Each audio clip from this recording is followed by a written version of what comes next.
My name is David, and I thought I had it figured out. 7 years of marriage to Lena, and we'd settled into something that felt like contentment. Not the wild passion of our early 20s, but something steadier, the kind of love that grows quiet and comfortable. Our house on Maple Street wasn't much to look at from the outside.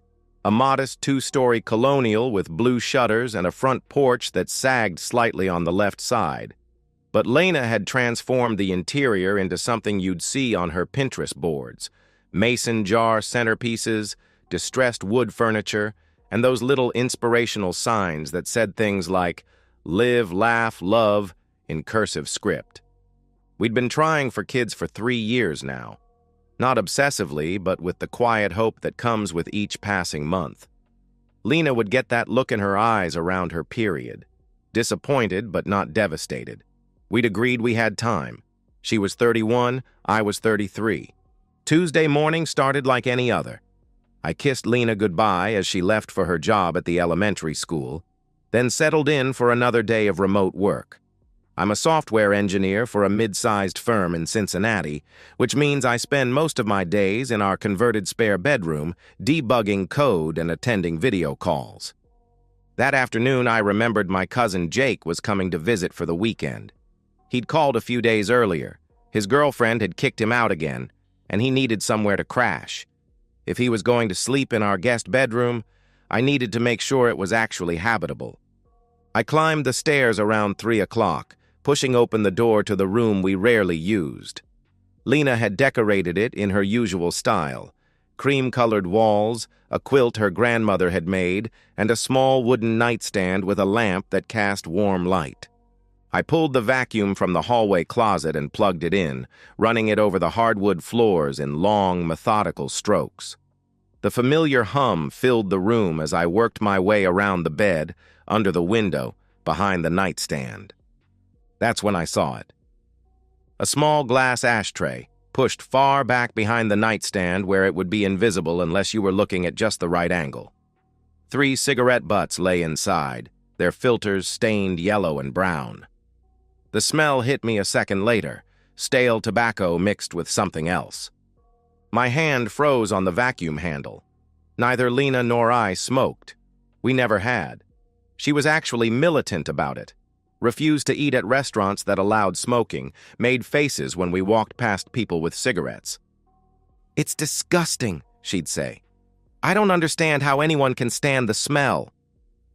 I unplugged the vacuum and crouched down, pulling the ashtray out from behind the nightstand.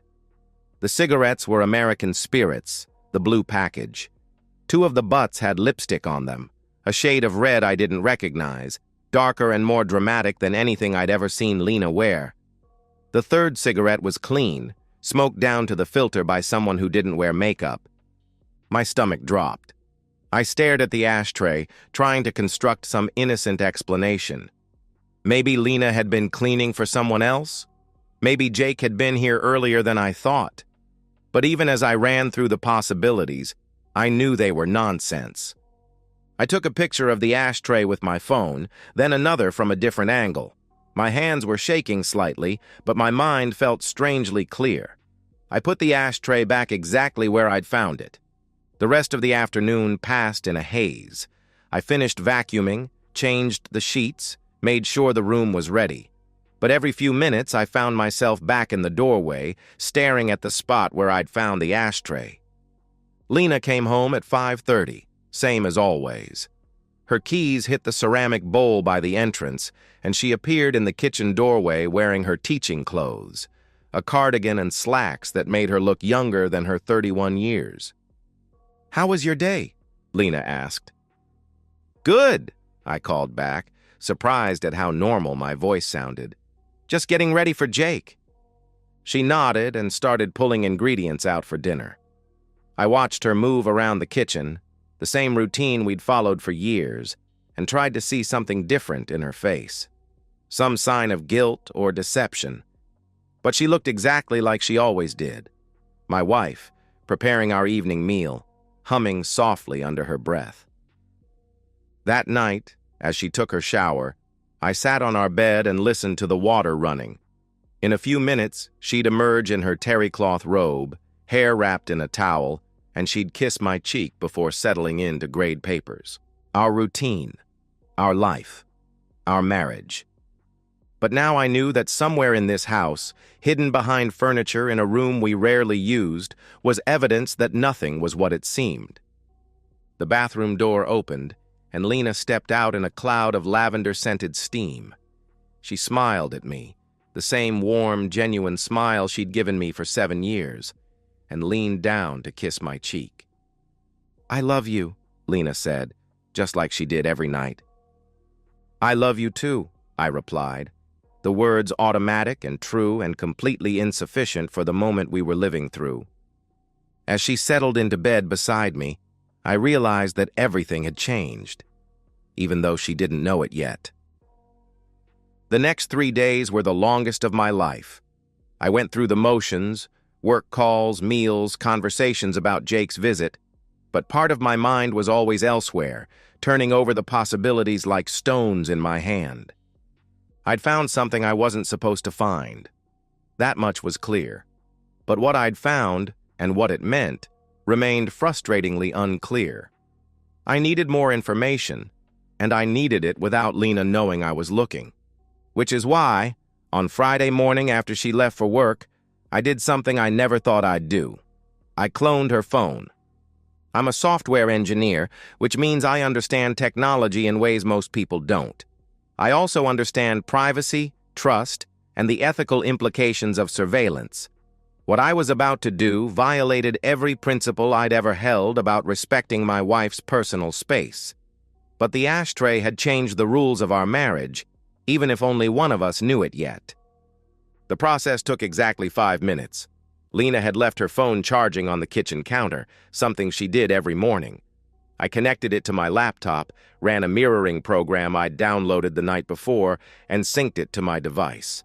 From now on, every text, every call, every app notification she received would appear on my phone as well. My hands were trembling as I disconnected her device and put it back exactly where she'd left it. I felt like a criminal, but also like someone who'd been forced into criminal behavior by circumstances beyond his control. For the first day, nothing happened. Normal texts from her sister about weekend plans, work emails about parent-teacher conferences, a reminder about a dentist appointment. I began to wonder if I was losing my mind, if the cigarette butts had some innocent explanation I hadn't considered. Then on Saturday evening, everything changed. Lena was making her famous baked ziti, the recipe she'd learned from her Italian grandmother, the one she trotted out whenever we had company coming. Jake had texted that he'd be arriving around 8, and she wanted everything perfect. She moved around the kitchen with practiced efficiency, browning ground beef and layering noodles while I sat at the breakfast bar with a beer, watching her work. "You're quiet tonight," Lena said, glancing over her shoulder as she stirred the meat sauce. "Just tired. Long week," I replied. Lena nodded sympathetically. "Well, it'll be nice to have Jake here. It's been too long since we've had family visit." My phone buzzed with a text notification. Without thinking, I glanced down, and my world imploded. The message was to Lena from someone listed in her contacts as Greg Turner, gym buddy. "He leaves for his walk at 9:30. Come then." I stared at the screen, reading the words over and over.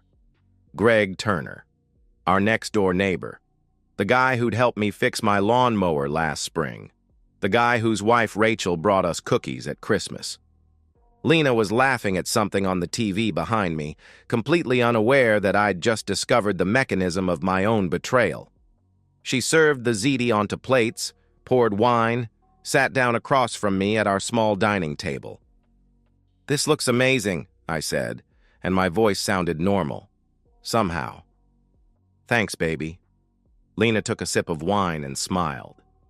"I'm glad we're doing this. Jake needed a break from his drama." I nodded and took a bite of ziti. It tasted like cardboard. "How's your gym routine going?" "You mentioned you'd been working out with neighbors." "Oh, just trying to stay in shape." Lena waved dismissively. "Nothing too serious." I looked at her across the table, my wife of 7 years, her face lit by the warm glow of our dining room chandelier, making casual conversation about her affair while serving me dinner. The cognitive dissonance was overwhelming. My phone buzzed again. Another message from Greg Turner. Looking forward to it.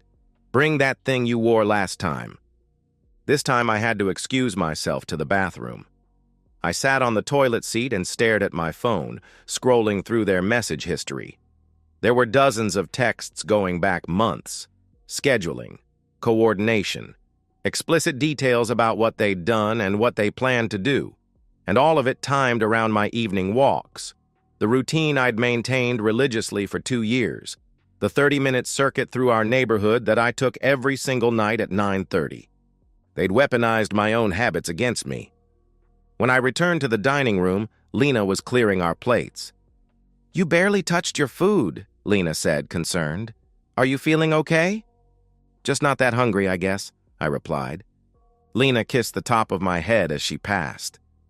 "Maybe you're coming down with something."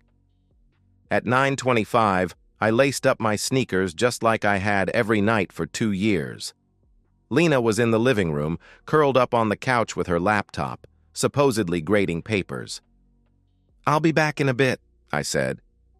"Have a good walk, honey," Lena replied without looking up. I stepped out into the cool evening air, but instead of turning left toward my usual route, I turned right and walked to the corner of our street. From there, I had a clear view of both our house and the Turner's place next door. At 9:34, Greg emerged from his back door and jogged across the lawn to our house. He didn't knock. He had a key. I watched him disappear inside, and something died in my chest. Not love. That would take longer to bleed out. But trust. The assumption that the life I was living was real. I could have gone home then, could have burst through the door and caught them in the act, could have screamed and thrown punches and made a scene that would have felt satisfying for about 30 seconds. Instead, I walked to the Turner's house and knocked on their front door. Rachel answered, wearing yoga pants and an oversized t-shirt. Her blonde hair was pulled back in a messy bun, and she looked tired in the way that mothers of young children always look tired. "Hi," Rachel said, surprised. "Is everything okay?" "You need to come with me," I said quietly. "Now." Something in my voice must have convinced her. She grabbed a jacket from the hook by the door and followed me across the lawn without another word. I've never been a violent person. In high school, I was the kid who mediated fights rather than starting them. In college, I was the designated driver who made sure everyone got home safe. In my marriage, I was the one who suggested counseling whenever we hit rough patches. But as I walked across Greg Turner's lawn with his wife beside me, I felt something cold and calculating settle over my thoughts. Not rage. That would come later. This was something more surgical, more precise. Rachel was talking as we approached my house, asking questions I wasn't really hearing. Something about whether there was an emergency, whether someone was hurt. I could see the confusion in her eyes, but also the growing fear as she processed my silence and the grim set of my jaw. "Listen to me carefully," I said as we reached my front door. "What you're about to see is going to hurt, but you need to see it."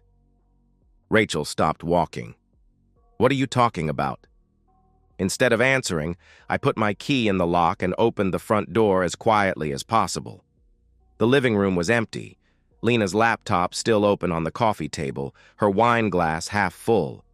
But I could hear sounds from upstairs, voices, movement, the unmistakable rhythm of two people who thought they were alone. Rachel's face went white as the reality hit her. She started to say something, but I held up my hand and motioned for her to follow me up the stairs. The guest bedroom door was wide open. They were on the bed where I'd found the ashtray just 4 days earlier. Greg on top, Lena beneath him, both of them naked and completely absorbed in what they were doing. The same bed where my cousin was supposed to sleep in a few hours. I stepped into the doorway and cleared my throat. The effect was instantaneous. Lena's eyes flew open and locked onto mine, her face cycling through confusion, recognition, and pure terror in the space of a heartbeat. Greg froze for a moment before rolling off her, scrambling for something to cover himself with.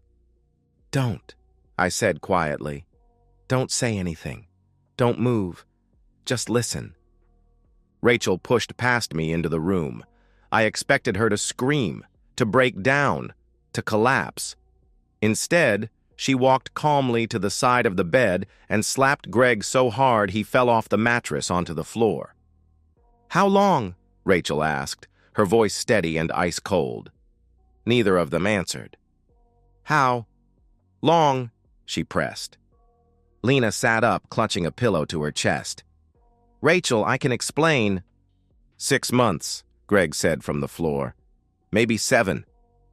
Rachel nodded like she was confirming something she'd already known. Then she turned to me. "What do you want to do?"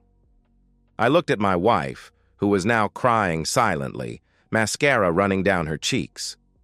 I looked at my neighbor, who was trying to gather his clothes from where they'd been scattered around the room. I thought about 7 years of marriage, about the house we'd built together, about the children we'd planned to have. "Get out," I said. "Both of you. Right now, naked." "Please," Lena whispered. "Let me put on—" "No." The word came out harder than I'd intended. "You want to act like animals? You can leave like animals. Out of my house. Now." Greg opened his mouth to argue, but Rachel cut him off. "Do what he says. You've done enough." They stumbled out of the bedroom, down the stairs, and through the front door. I watched from the living room window as they ran across the lawn to their own house, Greg trying to cover himself while Lena wrapped her arms around her chest. The neighbors weren't out, but Mrs. Henderson across the street was walking her dog. I saw her stop and stare, her mouth falling open as she processed what she was witnessing. By tomorrow, the whole street would know. Rachel sat down heavily on my couch, still staring out the window. "I should have known," Rachel said. "All those evening workouts, all those times he came home smelling like perfume he claimed was from the gym." "I only figured it out 4 days ago," I said. "What gave it away?" she asked. I told her about the ashtray, about the cigarette butts with lipstick. She nodded grimly. "He's been smoking again. I found a pack in his truck last week, but he said he was holding it for a friend." Rachel laughed, but there was no humor in it. "God, we're idiots." "No," I said. "We're not idiots. We're people who trusted our spouses. There's a difference." We sat in silence for a while, two people who'd had their lives detonated in the span of 5 minutes. Outside, the neighborhood was quiet again. Normal, as if nothing had happened. But everything had happened, and there was no going back. Jake arrived an hour later to find me on the front porch with Rachel, both of us drinking beer and staring at the street like we were waiting for something. "This is weird," Jake said, looking between us. "Where's Lena? And why is there women's clothing scattered on the lawn?" I handed him a beer. "It's been an interesting evening." Jake looked at the clothes again, then at Rachel, then at me. Understanding dawned on his face. "Oh, shit," Jake said. "Oh, dude. I'm sorry." "Yeah," I said. "Me too." We sat on the porch until nearly midnight, not saying much, just existing in the aftermath of the explosion. Rachel went home eventually, after Greg called to tell her he was staying at his brother's place. That night, I slept alone in my own bed for the first time in 7 years. The house felt different, emptier, but also somehow cleaner, like a fever had broken. Tomorrow, the real work would begin. Monday morning, I called in sick to work and made an appointment with the best divorce attorney in town. Jennifer Walsh had a reputation for being thorough, aggressive, and expensive. She was worth every penny. I brought printouts of every text message, every photo, every piece of digital evidence I'd gathered. I also brought Rachel Turner, who'd decided she was done with Greg's nonsense and wanted to coordinate our legal strategies. Jennifer sat behind her mahogany desk, studying the evidence with the clinical detachment of someone who'd seen it all before. Her gray hair was pulled back in a severe bun, and her reading glasses made her look like a librarian who'd gone to law school for revenge. "This is comprehensive," Jennifer said after 20 minutes of silence. "Almost obsessively so." "I'm a software engineer," I said. "I document everything." "Good. That's going to make this very straightforward." Jennifer set the papers aside and looked at both of us. "In Ohio, we have no-fault divorce, which means adultery doesn't technically matter for the dissolution itself, but it matters enormously for asset division, spousal support, and custody arrangements." Rachel leaned forward. "We have 2 kids, 8 and 10.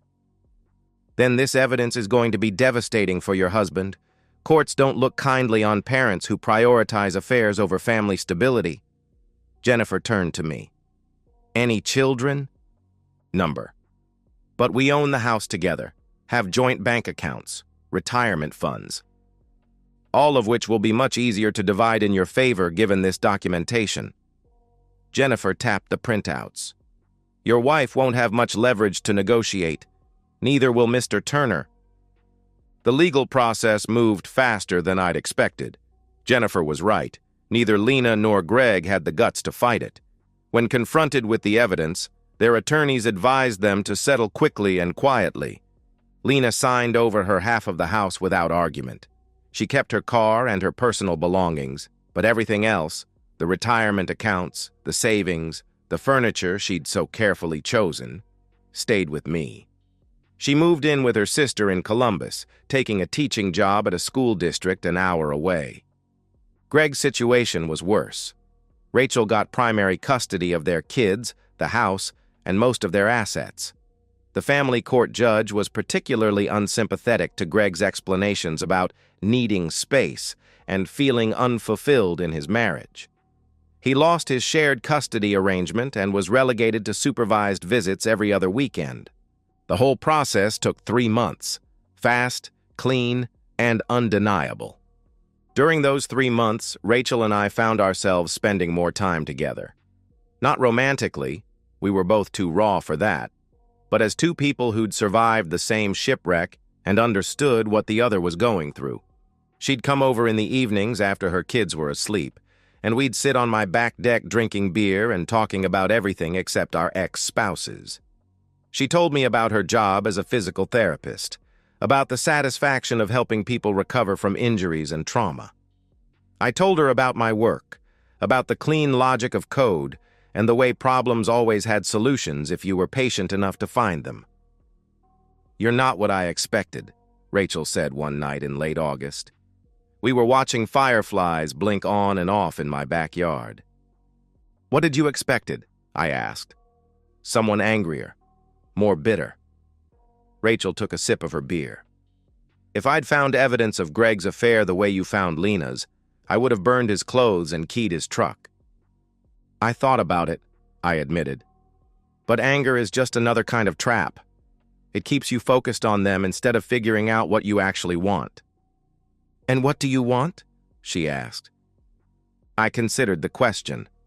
6 months ago, I would have said I wanted my marriage back, wanted the future Lena and I had planned, but that future had been built on a foundation of lies. "I want to be with someone who chooses to be honest," I said finally. "Someone who doesn't make me wonder what they're hiding." Rachel nodded. "That sounds nice. Simple." "Simple doesn't mean easy," I replied. "No," Rachel agreed, "but it's a start." The divorce was finalized on a Tuesday in September. I signed the papers in Jennifer's office, officially ending 7 years of marriage with a few strokes of a pen. There was no ceremony, no witnesses except the attorney and her paralegal. That evening, Rachel came over with a bottle of wine and Chinese takeout.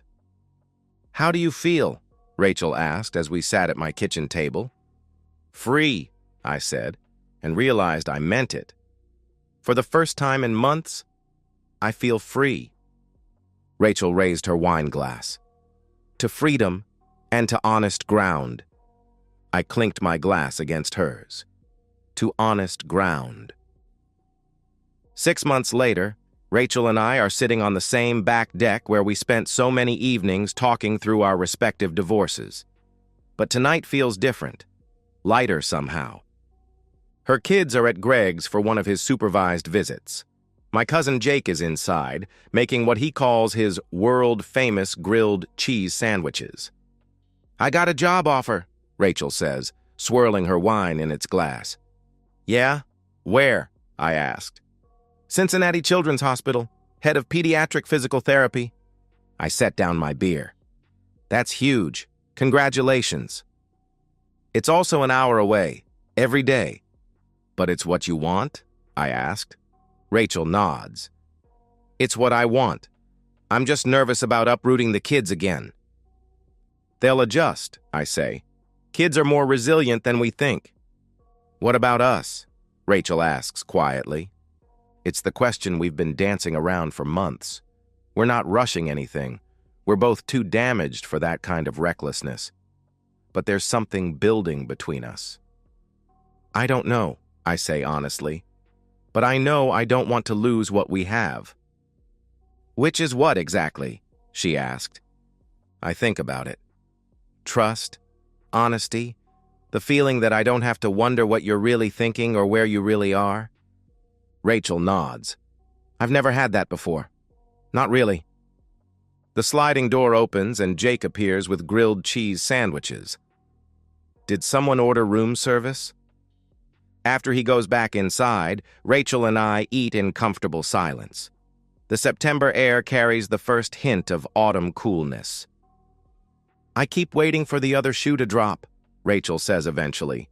"For you to turn out to be hiding something, or for me to discover I'm not as healed as I think I am."